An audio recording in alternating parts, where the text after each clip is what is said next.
പഴയന്നൂർ ശ്രീ അന്നപൂർണേശ്വരി സ്ഥാനത്തിൻ്റെ നോമ്പ് തുറ എല്ലാ വർഷവും നമ്മൾ ഗംഭീരമായി നടത്താറുണ്ട്. അതിൽ ഈ പ്രാവശ്യത്തെ പ്രത്യേകത എന്താ വെച്ചാൽ നമ്മുടെ 4 നൂറ്റാണ്ട് തികഞ്ഞിരിക്കുകയാണ്.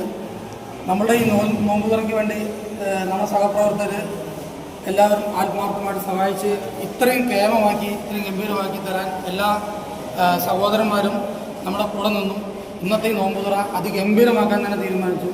അത് 4 നൂറ്റാണ്ടിൻ്റെ ഒരു പകിട്ട് കൂടിയായിട്ടാണ് നമ്മളിത് കാണുന്നത്. അതുപോലെ ഇനിയും വരുന്ന നാളുകളിൽ നമുക്ക് ഇതിനും കേമമായിട്ട് നടത്താൻ വേണ്ടി സർവേശ്വരൻ നമ്മൾ അനുഗ്രഹിക്കട്ടെ, പടച്ചവൻ നമ്മളെ സഹായിക്കട്ടെ എന്ന് ആത്മാർത്ഥമായിട്ട് പറയുകയാണ്. ഈ Pazhayannur bus stand auto drivers യൂണിയൻ്റെ നേതൃത്വത്തിലുള്ള നോമ്പ് തുറ ഒരു കഴിഞ്ഞ 25 വർഷമായിട്ട് ഇത് തുടർന്നു വരുന്നു എന്ന് പറയുന്നതിൽ വളരെ വലിയ സന്തോഷമുണ്ട്. കാരണം ഇതൊരു സാമൂഹിക കൂട്ടായ്മയാണ്. നാനാജാതി മതസ്ഥർ വളരെ സന്തോഷത്തോടെ സൗഹാർദ്ദത്തോടെ സന്തോഷം പങ്കുവെച്ച് നോമ്പ് തുറയിൽ പങ്കെടുക്കുന്നു, ആ ഭക്ഷണം കഴിക്കുന്നു, സന്തോഷത്തോടെ കൈകൊടുക്കുന്നു ചെയ്യുന്നു. വളരെ ഊഷ്മളമായ ഒരു അനുഭവമാണ്.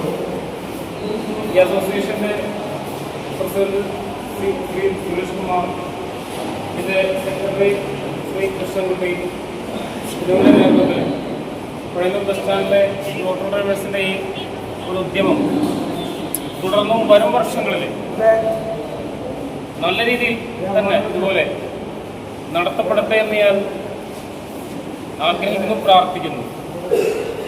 അതുപോലെ ഇതിൽ വലിയ സാമൂഹിക കൂട്ടായ്മയാണ്. ഇത് എല്ലാം മാതൃകാപരമാണ്. പ്രത്യേകിച്ച് ഈ കാലഘട്ടത്തിൽ നമ്മുടെ രാജ്യം ആവശ്യപ്പെടുന്ന ഒരു കൂട്ടായ്മ തന്നെയാണ്. ഇതിൽ സഹകരിച്ച എല്ലാ ഓട്ടോ ഡ്രൈവേഴ്സ് യൂണിയൻ അംഗങ്ങളും ഞാൻ പഴയന്നൂർ പോലീസ് സ്റ്റേഷനിൽ പ്രത്യേകം നന്ദിയും എൻ്റെ സന്തോഷവും പറഞ്ഞു.